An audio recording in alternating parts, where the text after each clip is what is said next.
Well, every once in a while we get something in that's super special.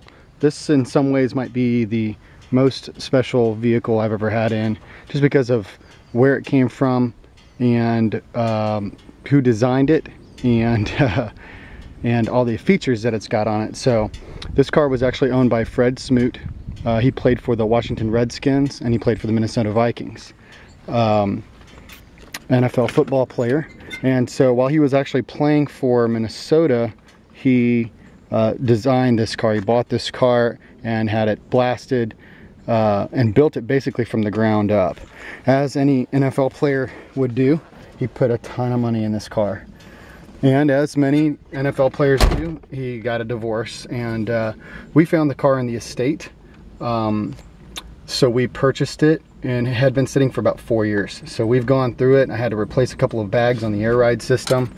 And we've got it to the point where it's at right now, where it's definitely drivable. In fact, I drove it today. Jennifer and I ran errands. My wife and I ran errands in it today. And you cannot, do not buy this car if you don't like attention, because you can't go anywhere without people looking at it. You can hear the air compressor kick on for the air ride system. It's got a Chevy 350 V8 in it, automatic transmission. And the air compressors in the trunk will run for a little while until they finally get up to PSI, proper PSI, and then they'll turn off. While they're running, they're a little bit annoying, and there may be something that could be done to quiet them down a little bit. Transmission shift's perfect, because I drove this car for about 2 hours today, brought it back home, detailed it a little bit so I could do this video.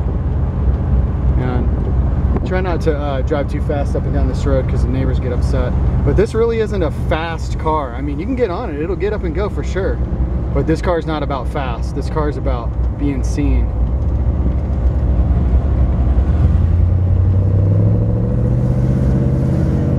It's got a great sounding exhaust though. Transmission shift's perfect. The car really rides really smooth. I've personally never been in a car with air ride. This is my first one, and I was surprised at how smooth it is. I expected it to be a lot stiffer, and it's really smooth, so I'm really happy with it. This may be, I try and keep my videos under 10 minutes. We may do an extra long video, so bear with me. I wanted to show that the car runs and drives. Yeah, if you got it in medium length, you know, you got to set the height right, and whoever owns this car next is going to have to just kind of figure those things out. The ride tech system here, I think has been done tastefully. It's nice because basically the dashboard on this car has not been compromised, except that this ride tech was put on the ashtray. But they did it really tastefully. Even inside the ashtray, you can't see the wires in there. So other than that, then he put in a nice big screen here for the it's got a DVD player and a CD player. Actually, if you open, watch, I'll just do it open like that. So you've actually got a DVD, which also does the navigation, and then a CD player. Untilt that. This stereo, it's got custom stereo in the front, and it's got 4 JL Audio 12s in the back. And we'll turn it on. When I turn it on, you'll see that the antenna comes up. See the antenna?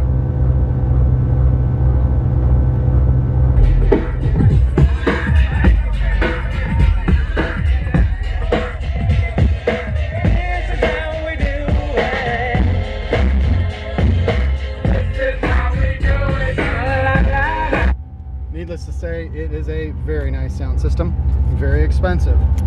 So the air ride system does work right now manually. I'm having a little trouble with the screen. I don't think it needs to be replaced. I think it needs to be troubleshooted. I ordered a new stuff from Air Ride. Everything that they give you has got an awesome, it's got a 1 million and 1 mile warranty. But so I'll just do it very, very level, and you can see. Let's see if I can do it while I'm holding the camera. It's tough. I almost should have had somebody else help me do the video. But one of the things people like to do is, for example, is lower the back and leave the front up. So now the back is sitting all the way down, and I'll get out.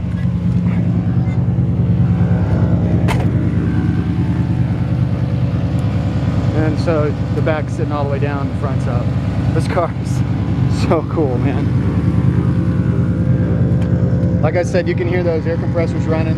They're right here behind this panel. I'll show in just a second how you access them.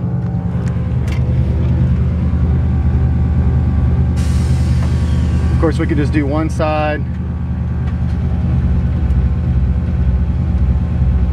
So now what I've done is lowered the left side and all the way and raised the right side all the way.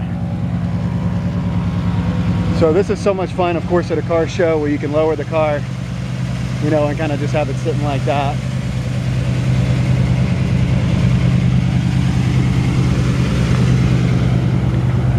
It seems like it's taken a while for the air compressors to kick off. Both of them are working properly.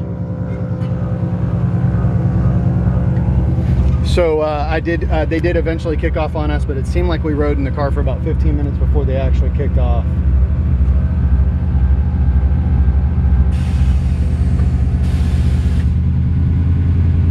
Okay, another thing that's also been happening, and I think it just happened now, is that every once in a while a fuse is popping. And in fact, now that I've got it all the way down, I don't even think I can drive it.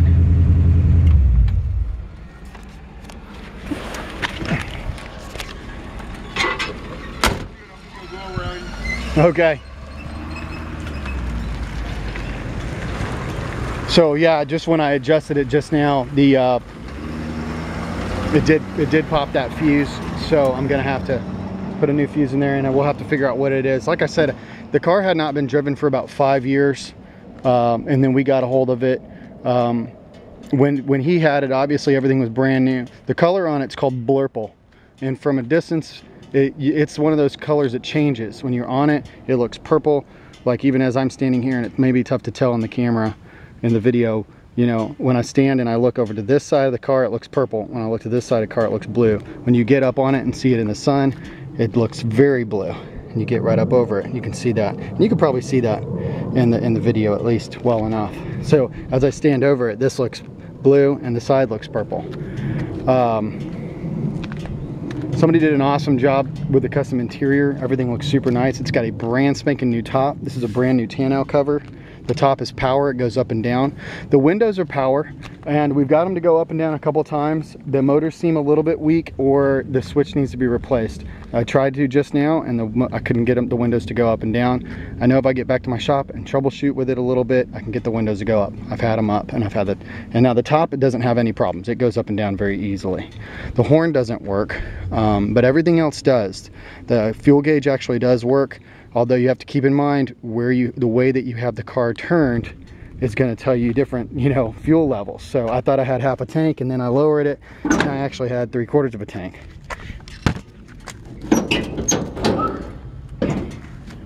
Underneath the hood, it looks gorgeous. The car was completely taken apart and done.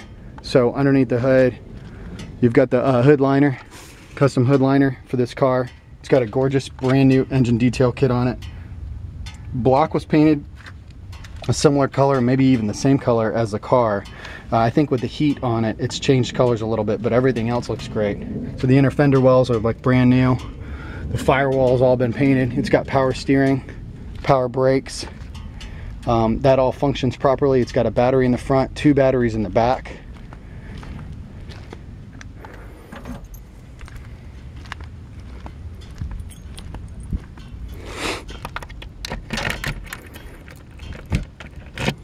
Let's see. Unlock the trunk, make sure I get the right key. There we go. Back here you've got 2 Orion amplifiers, a 2500 and an 800 or 8004. They look really nice, obviously custom underneath. And then these are the JL W3s. These are the nice JL audios that you could buy in 2009, I guess 2010, when this car was done.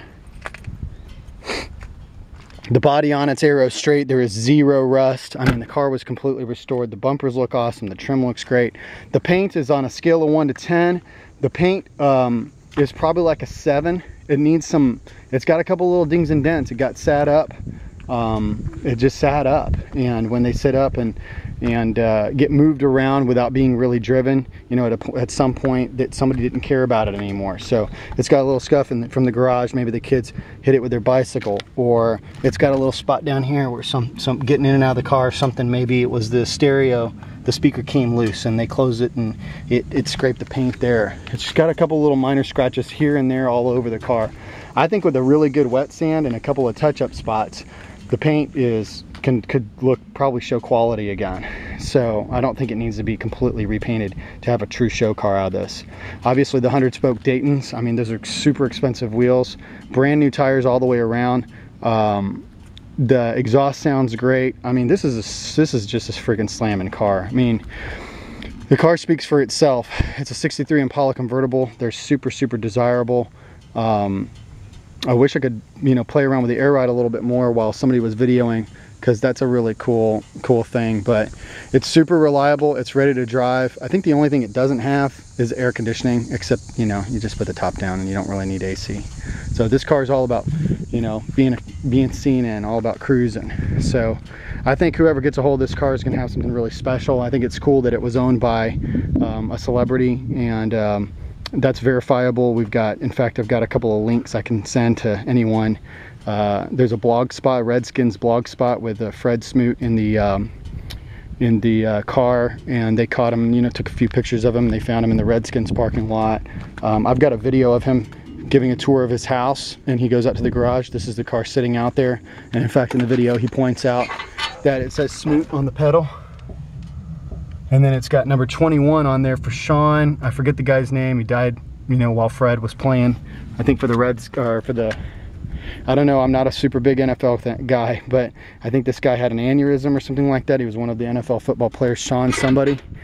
His number was 21. I've got a bunch of paperwork in the glove box on the restoration on the car, but I don't have like a complete thing. I've got a woman's jersey that came, that was Smoot's number when he was playing. It says Smoot on it, 27. That'll go with the car. Looks really good with the car.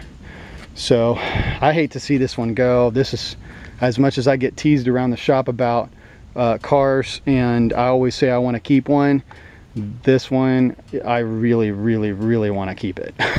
I mean, this, of all the cars that I've had in the shop, it's kind of like probably the coolest. You know, it's not 100% me, but damn, this car's freaking sweet.